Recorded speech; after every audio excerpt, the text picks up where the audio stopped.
Holy moly. Holy moly. Everybody, I just finished watching and listening to the Zohran Mamdani Donald Trump meeting. That was insane. That was insane, people.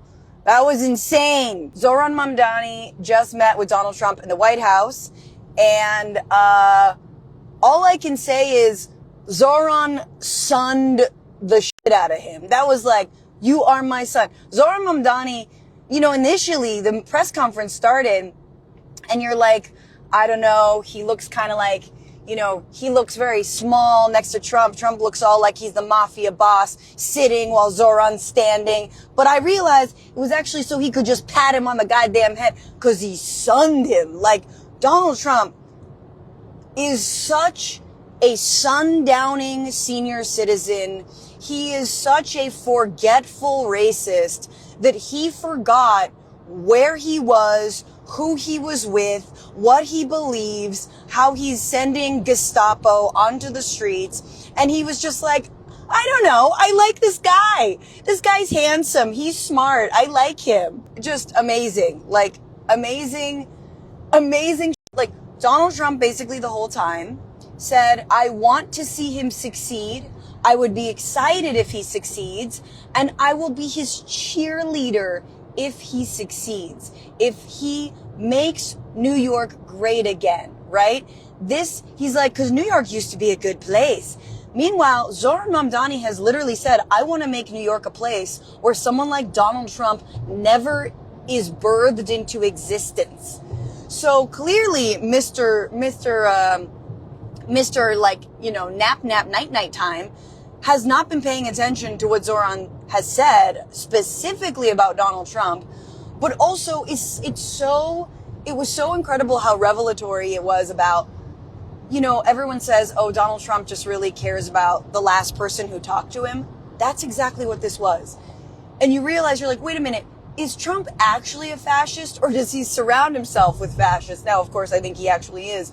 But it's funny how you're like, oh, if we just Weekend at Bernie's Donald Trump, he would wake up tomorrow a democratic socialist. Like, is that all it takes? Is a very smart, eloquent, handsome young man to be like, hey, you know what? We could provide affordable living for every person in this city. Like, Donald Trump said he didn't talk shit about New York. He didn't say it was crime filled. He said he believed Zohran Mamdani about making it safe and how that was important. And both of them were unwavering in their commitment to the message that this is about affordability. We're not going to be, distracted by you trying to, point out that I've called you a fascist. And when asked to retract those words by the media, Zohran did not retract them. He was just like, I mean, we don't agree on a lot of things. And Trump was asked, hey, the right is calling Zohran Mamdani a jihadi.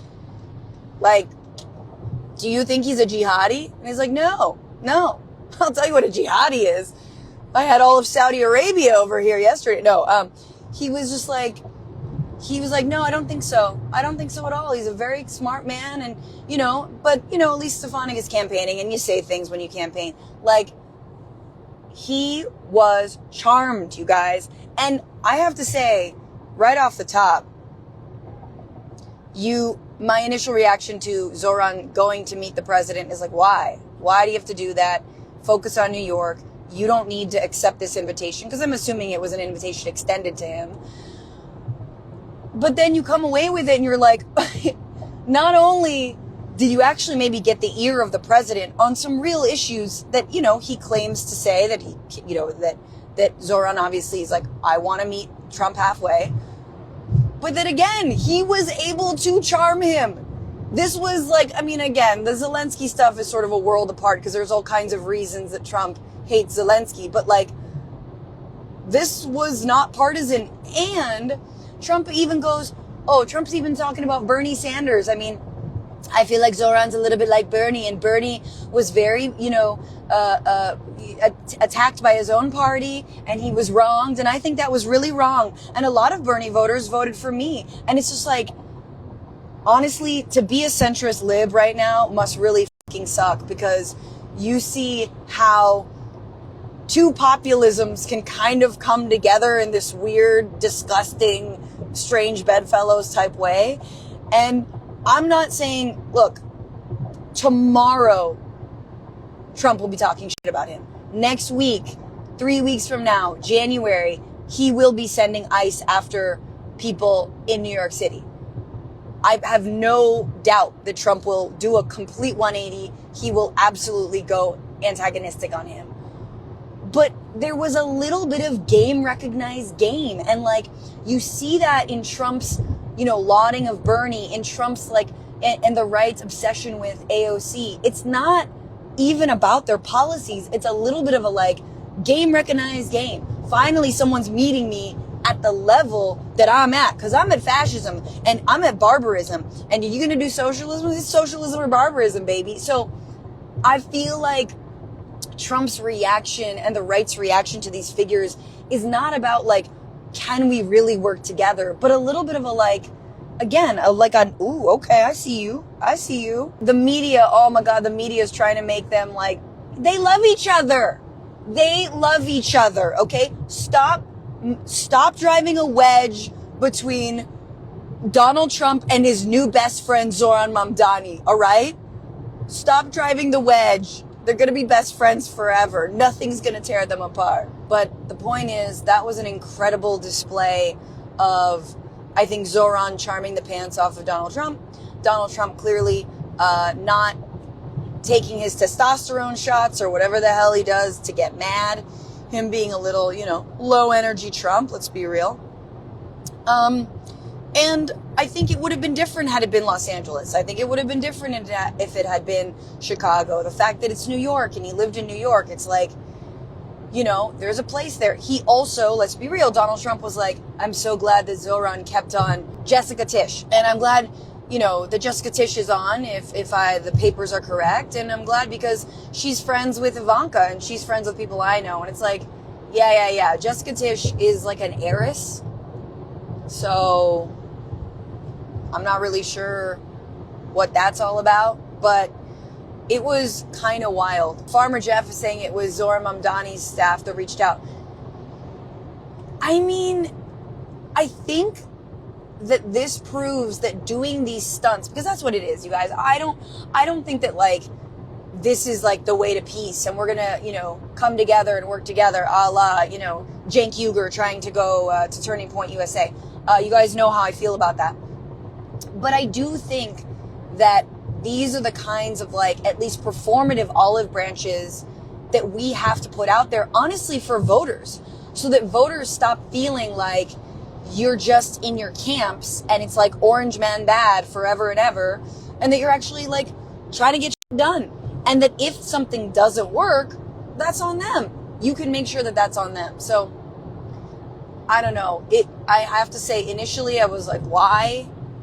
And now I'm kind of walking away with, oh yeah, that's why. Because this is a fucking 80-year-old man and you can take him.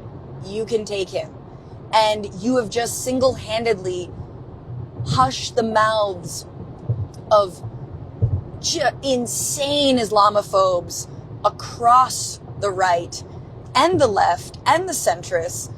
You have quieted them because Donald Trump is not talking about you oh, I hope X, Y, and Z person succeeds, right? He kind of sunned the Democratic Party in some ways too. And he did it by whispering to Donald Trump's faux populism. Hey, let's talk about affordability, which, by the way, before I go, the best part of the whole meeting was Donald Trump saying, everyone's talking about affordability now.